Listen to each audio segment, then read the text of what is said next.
Hey, what's going on, everybody?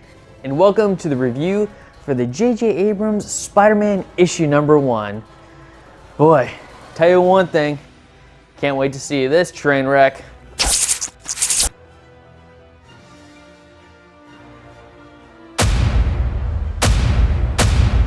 Huh, I wasn't expecting that. What's going on, and welcome to the Show, the video series of We Talk Comics and Spider-Man, issue #1, written by J.J. Abrams and Henry Abrams, with art by Sarah Pacelli, inks by Elisabetta D'Amaco, colors by Dave Stewart, and letters by Joe Caramagna. So as this book starts off, New York is in shambles. Spider-Man was just in a big battle, and Mary Jane is going through the chaos trying to find her husband, and when she does find him, he's a little worse for wear. Even his right arm is really jacked up with the bones protruding through the skin. And just when this seems to be the calm after the storm, Peter Parker's spider senses go off as he and his wife turn to see an army of robots along with a giant metal man. Spider-Man gets pinned down, telling MJ to run. However, Mary Jane in the very next panel is stabbed from behind and dies. Next, we cut to the funeral of Mary Jane Watson as Peter Parker is holding the hand of his and Mary's son, as we also get the name of the villain who was being called Cadaverous. 12 years later, as Peter's son gets up, heads out for school, and comes across a bully picking on a smaller kid, at which point he says, "Leave him alone," and this bully decides he wants to now pick a fight with Peter's son and asks, "How's your mom?" To which the bully gets sent through a door and Peter's son ending up in the principal's office. We then get a scene with Peter driving his son as they're having a discussion about his son's attitude, with Peter's son not wanting to hear any of it. We then come to also understand that Peter's not exactly around a lot these days, as he seems to be a traveling businessman who's, according to his son, missing his flight or gonna miss his flight.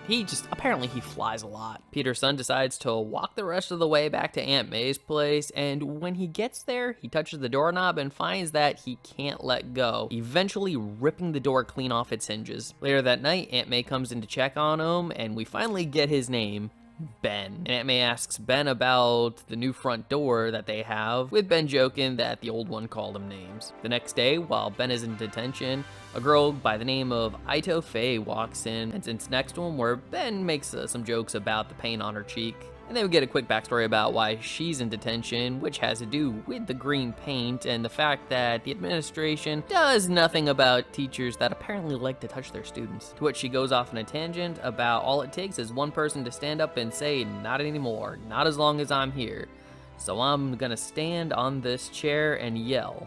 And after being told to sit down, she then says, "Most people are afraid to do the right thing. You ever notice that?" And Ben just smiles and says, "Yeah." We then get to check on Cadaverous for a page as he's talking about how subject B901 did not make it and it was a failure again, as he is searching for the key to bring back someone who's in some kind of cryo tube. We then once again join Peter Parker as he's getting ready to fly off, but taking a call from Aunt May real quick, who more or less tells him, "Hey, you can't be flying around all the time. You got a son, you gotta take care of your son. So get your ass back here and be a dad." And Peter's reaction is, he's better off with you and you know it. And then he hangs up on his Aunt May saying, "I'll call you soon." But how soon is soon? Knowing him, and from what we understand so far, soon doesn't happen a lot. We then come over to Ben, who's having a nightmare about his mom in a sea of red blood, and how he is helpless to save her. Upon waking from this horrid nightmare, he finds he is stuck to the ceiling, yelling, "What is this? What is happening?" And Aunt May just rolls in and says, "Hey, I'll help you down. There's something you need to see." She then takes him up to the attic as he's going through all these old photos of Peter, his mother, Peter Parker's press pass to the Daily Bugle, and the tattered up suit of Spider-Man, ending the issue. And full disclosure right now, when I heard that J.J. Abrams and his son were going to be writing a Spider-Man book, I threw every joke at it that I could find, even making jokes that Ryan Johnson's going to write the next issue. And ultimately, I was not interested in this book at all, but Oh boy, you know, when you're wrong, you are wrong, and this book, let me tell you, was absolutely fantastic. I went in with preconceived notions, expecting one thing, and then I got something else entirely. I was not expecting this book to be actually about Spider-Man / Peter Parker and Mary Jane's son Ben, rather than Peter himself. I mean, just starting off the book with killing Mary Jane, that was ballsy, but really awesome, and it really set the tone